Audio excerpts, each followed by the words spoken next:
प्यारे बच्चों, आज हम देखेंगे क्लास 10 हिंदी के आपके विषय का जो इम्पोर्टेंट एमसीक्यू जो होते हैं और प्रीवियस ईयर क्वेश्चन पेपर से रिलेटेड जो हैं आपके, जिससे कि बहुत ज़्यादा से ज़्यादा आपके प्रश्न मिलते जुलते रहते हैं।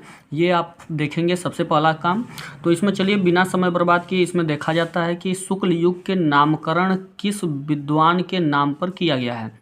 तो शुक्ल युग का नामकरण आप जानते हैं कि देखिए सबके लास्ट में शुक्ल आया है, तो इसका मतलब ये नहीं होता है आचार्य रामचंद्र शुक्ल जो हैं इनके नाम से शुक्ल युग पड़ा हुआ है। वंशीधर शुक्ल, बैकुंठनाथ शुक्ल, रामचरण शुक्ल, ये नहीं, आचार्य रामचंद्र शुक्ल के नाम से शुक्ल युग पड़ा हुआ है। और सेवा सदन उपन्यास के लेखक कौन हैं? तो जैनेन्द्र, यशपाल, प्रेमचंद्र, जयशंकर प्रसाद। तो ये आपके प्रेमचंद्र होंगे। इसके बाद फिर अगला जो आपका प्रश्न है वो कह रहा है कि शुक्ल युग के नाटककार निम्नलिखित में से कौन नहीं है। तो आपको नेगेटिव का बहुत ज़्यादा ध्यान देना है, कहीं आपको नहीं है करके दे देगा जबकि आप समझेंगे कि कौन है, तो इस तरीके से आपको समस्या हो सकती है। नहीं का विशेष रूप से ध्यान देना है कि है पूछा है कि नहीं है पूछा है। तो इसमें शुक्ल युग के नाटककार निम्नलिखित में से कौन नहीं है? जयशंकर प्रसाद, डॉक्टर राम कुमार वर्मा, हरि कृष्ण प्रेमी, भारतेंदु हरिश्चंद्र। तो इसमें आपके डॉक्टर राम कुमार वर्मा आपके जो हैं वह शुक्ल युग के आपके नाटककार नहीं हैं। अगला जो प्रश्न है वह ये है कि प्रसिद्ध आत्मकथा क्या भूलूं क्या याद रखूं, ये जो आत्मकथा है, ये प्रसिद्ध आत्मकथा, तो ये इसके लेखक कौन हैं? तो इसमें देखिए आपका लिखा हुआ है कि हरिवंश राय बच्चन, डॉक्टर राजेंद्र प्रसाद, पांडे, बेचन शर्मा, उग्र और रामविलास शर्मा। तो इसमें आपके जो हैं वह हरिवंश राय बच्चन जी हैं। तो इस तरीके से ये आपका उत्तर होगा। जो आपका पांचवा प्रश्न है वह ये है कि निम्नलिखित में से कौन प्रसिद्ध यात्रा साहित्यकार हैं? तो इसमें प्रसिद्ध यात्रा साहित्यकार आपके सीधे सीधे राहुल सांकृत्यायन जो हैं, ये आपके प्रसिद्ध जो हैं यात्रा साहित्यकार हैं। ये अक्सर यात्राओं के बारे में लिखा करते हैं। जयशंकर प्रसाद, प्रेमचंद्र और हरिप्रसाद द्विवेदी हैं, जो हजारी प्रसाद द्विवेदी ये नहीं हैं। अगला जो प्रश्न है कि रीतिकाल के वीर रस के प्रसिद्ध कवि कौन से हैं? तो रीतिकाल के वीर रस के प्रसिद्ध कवि देव, घनानंद, भूषण और बिहारी। तो इसमें आपके जो भूषण हैं ये आपका सही उत्तर होगा।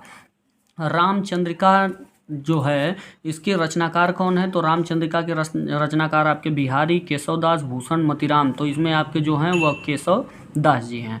इसके बाद फिर अगला जो प्रश्न है वह यह है कि प्रिय प्रवास किसकी रचना है? तो प्रिय प्रवास आपकी जो है यह जयशंकर प्रसाद, श्रीधर पाठक, सिया राम शरण गुप्त और अयोध्या सिंह उपाध्याय हरिऔध जिन्हें कहते हैं। तो ये आपके अंतिम जो होंगे अयोध्या सिंह उपाध्याय यानी हरिऔध जी, तो ये आपके हैं।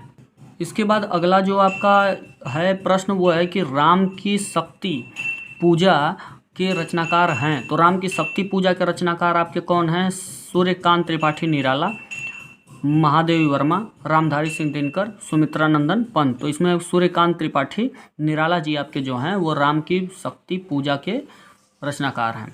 अगला जो है कि निम्नलिखित में से कौन प्रगति युग के कवि नहीं है? देखिए यहाँ पे फिर पूछा हुआ है कि नहीं है, आपको विशेष ध्यान देना है नहीं वाली बातों पे। नागार्जुन, त्रिलोचन, केदारनाथ अग्रवाल और भारतेंदु हरिश्चंद्र। तो इसमें आपके भारतेंदु हरिश्चंद्र जो हैं वो आपके प्रगति युग के कवि नहीं है। हास रस का स्थायी भाव क्या होता है? तो वो हास है आपका।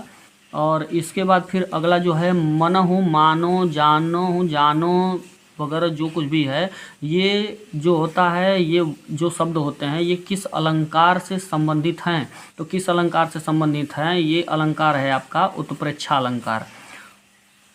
जो आपका 13 नंबर है वह क्या है कि लिखकर लोहित लेख डूब गया दिनमणि आहा, व्योम सिंधु सखित देख, तारक बुदबुद दे रहा। तो ये जो आपका है ये आपका जो काव्य दिया हुआ है, तो इस काव्य में आपका कौन सा छंद है? तो इसमें आप काउंटिंग करेंगे तो लघु और दीर्घ मिला के तो ये काउंटिंग करेंगे तो ये आपका रोला छंद बनेगा। तो इस तरीके से अगला जो है कि उपसर्ग से बना हुआ शब्द नहीं है। देखो इसमें फिर नहीं है दिया हुआ है, ये नहीं कि आपका कोई लगा दीजिए उपदेश वगैरह ये हो गया। तो इसमें नहीं है, कौन नहीं है? तो ये ऊपर जो लिखा हुआ है इसमें उप प्रत्यय नहीं है, क्योंकि अलग को आप निकालेंगे तो उनमें क्या है, देश अलग निकल रहा है, नाम अलग, यानी पूर्ण शब्द मिल रहा है आपको, जबकि इसमें कोई पूर्ण शब्द नहीं है ऊपर में। तो ये आपका उपसर्ग उपसर्ग नहीं लगा हुआ है। तो दैनिक शब्द में किस प्रत्यय का प्रयोग हुआ है? तो दैनिक में दिन धन इक, तो इस तरीके से ये दैनिक जो होगा ये इक प्रत्यय लगा हुआ है, प्रत्यय अंत में लगता है, उपसर्ग पहले लगता है। तो इस तरीके से ये आपका उत्तर हो जाएगा। और त्रिवेणी में कौन सा समास है? त्रिवेणी का मतलब त्रि का मतलब तीन होता है, ये पहला शब्द है संख्या, और अगला शब्द जो है वो आपका तो इसमें पहला शब्द संज्ञा होगा तो आपका द्विगु समास होगा। अगला देखिए कि इसमें कह रहा है कि गंगा का पर्यायवाची नहीं है। देखिए इसमें फिर नहीं है दिया हुआ है, इसका मतलब यह भागीरथी तो कहा ही जाता है, सूर सरिता कहा ही जाता है, देव नदी कहा ही जाता है, इसे कालिंदी नहीं कहते हैं, यानी इसका पर्यायवाची कालिंदी नहीं है। तो इस नहीं का आपको विशेष ध्यान देना है। और इत्यादि का सही संधि विच्छेद है, तो इत्यादि का सही संधि विच्छेद आपका इति धन आदि होता है, और इत धन यादि या इत्य धन आदि इनमें से सभी, तो इसका मतलब इति धन आदि जो होगा ये आपका सही होगा। अगला जो है जो कि आपका क्या होता है, ये यण संधि होता है। और फिर आगे जो है और फल में कह रहा है कि तृतीय विभक्ति और बहुवचन रूप है, तो तृतीय विभक्ति और बहुवचन रूप आपका न फलम होगा, न फले होगा, न फलेन होगा, आपका फलय होगा तृतीय विभक्ति और बहुवचन फल का। तो फल का, मति का, मधु का, नदी का, ये चार आपको तैयार कर लेने हैं। मैंने वीडियो में बनाया हुआ है, पिछले वीडियो में इसके कई दिन हो गए, वो वीडियो मैंने बनाया हुआ है। यदि आपको रूप शॉर्ट में देखना है जो कि सबको आपको याद हो जाए, सभी रूप इकट्ठा याद हो जाए, तो आपको देखना होगा, तो उसे जाकर अवश्य देखें सर्च करके।